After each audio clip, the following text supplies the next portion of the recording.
The next mini lesson is on acids, naming and writing formulas. So acids are compounds that give off hydrogen ions when they're dissolved in water. So as such, they have to contain the element hydrogen. So there will be two places where you'll see that hydrogen. Either, most commonly, it'll be the first symbol on the left-hand side of the formula, or you could see COOH on the right. These are weaker acids. So for example, HCl is hydrochloric acid, or CH3COOH. So those are the two places where you will see it to help give you a clue that you're dealing with an acid. There is a naming system, and it's actually the anion that we use to determine the name. There is a table in your data booklet. It's on the second page of your data booklet, and it's called Method for Naming Acids. Please have that in front of you when you are going through this mini lesson, because it will help you to make some connections, and I will be talking about that table. You do not need to memorize these rules. Because you will have the data booklet, so you will have this table, you will be able to use it to help you name acids. So you don't need to memorize this, but just make sure that you're familiar with how to use the table. If the anion attached to hydrogen ends in IDE, so it has the ending IDE, and that's what you're looking at here, you put the prefix hydro in front of the name, you use the root of the word, and then you change the IDE ending to an ic acid ending.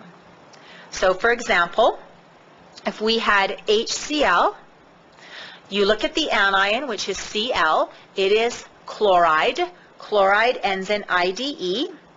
So you use the first row of the table, and it tells you exactly how to do it.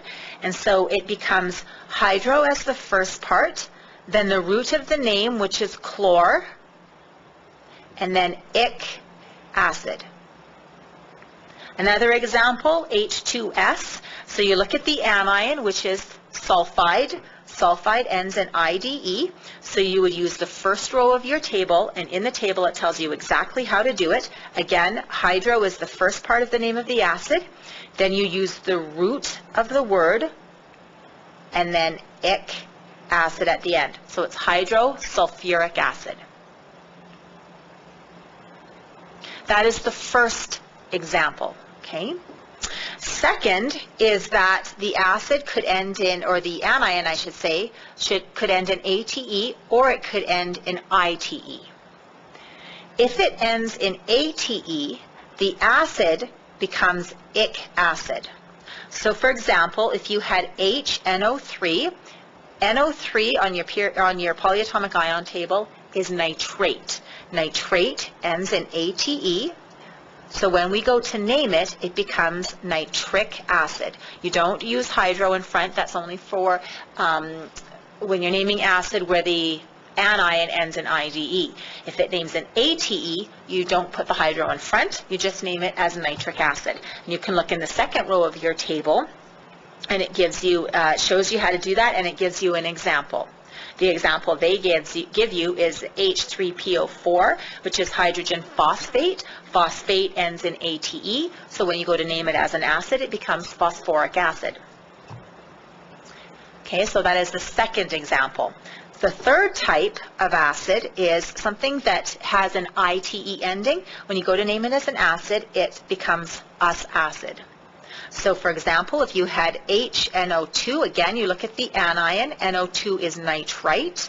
Nitrite ends in ITE, so when you go to name it as an acid, it becomes nitrous acid. Okay, the example in your data booklet is hydrogen phosphite, H3PO3. Phosphite ends in ITE, so it becomes phosphorus acid. Okay, let's try some of these together. So again, you see that each one of these, the H is the first letter here in the formula, so that's a clue that you're dealing with an acid. Acids are also always aqueous, so it has AQ as the state. So that can help you as well. Okay, so let's look at some of these. The first thing we would do when we're presented with the formula HF, F is fluoride. Fluoride ends in IDE, so we use the first row of the table, and it becomes hydro, and then the root of the word fluoric acid. Okay, that is using the first row of the table. That's the first type. Second, H3P. So P is off of your periodic table. It is phosphide. So again, you're using the first row of the table. Same as the first one here, hydro, the root of the word, phosphoric acid. Now the next one, H2SO4, you would look up SO4. It's in your polyatomic ion table, and it is sulfate. Sulfate ends in ATE, so you use the second row of your table. Again, you don't put hydro in front. It just becomes the root of the word, sulfur, and then you just put ic acid, so it becomes sulfuric acid. The next example, you would look at the SO3 here. SO3 is sulfite. Sulfite ends in ITE, so you keep the root of the word, and then it becomes sulfurous acid. This is the third row of your table. The next one, HCN. CN is cyanide. Cyanide ends in IDE. So it's just like the first two examples up here, hydro, and then the root of the word, ic acid, so it becomes hydrocyanic acid.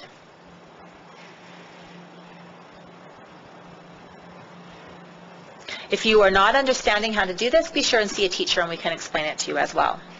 Writing formulas, the name will tell you the anion. You use the same rules as what we were doing before for naming ionic compounds. You make sure the charges cancel each other out. And then you just work backward with what we've been doing right now, and you use the table to assist you. So if it starts with hydro, then the ending would be an IDE ending.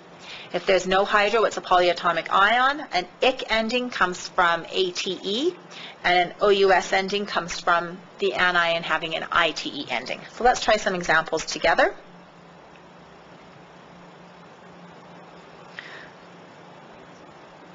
Okay, so hydroiodic acid. So we would look here, we would see hydro, then the root of the word, ic acid.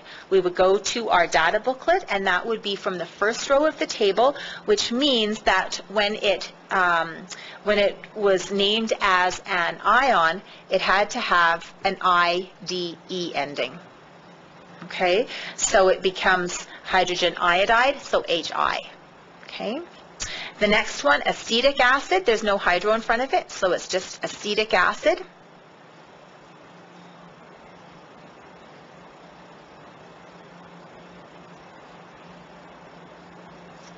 That is the second row of the table, which means that it had to have an ATE ending. So that is acetate. Acetate is CH3COO, and this is an example of where the H goes on at the end. The next one here, carbonic acid. Carbonic ends in IC. So when we named it as an ion, again, it had to have an ATE ending. That is, if you look over here, carbonic is the root, so it will become from carbonate. Carbonate is CO3, so it becomes H2CO3. Okay, the reason why it's H2 is because CO3 has a 2 negative charge and hydrogen only has a 1 positive charge, so it's H2CO3. And then the last one, hydrobromic acid here. Okay, hydro, then the root of the word, ic acid, so that is from the first row of our table. So this means when you name the ion, it had to end in an IDE ending, so that would be bromide. So it's just HBr.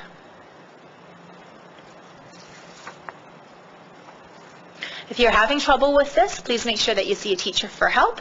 And this is the end of naming and writing formulas for acids.